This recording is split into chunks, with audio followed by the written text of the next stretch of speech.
Okay, இந்த piece வந்து ஒரு டிசைனர் காஞ்சிபுரம் மாதிரி.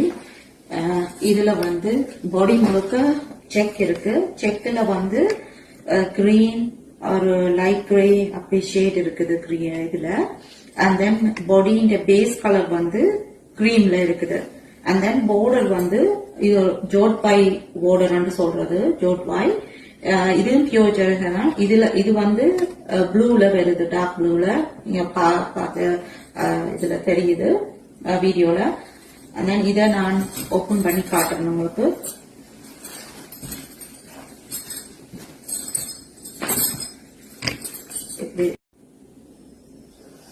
இதுதான் அந்த பாடி. பாடியை காட்டுவேன். மேல இருக்கிற பார்டர் வந்து மேல் பார்டர் வந்து கொஞ்சம் சின்ன, ஒரு 5.5-6 inches வருது. கீழே இருக்கிற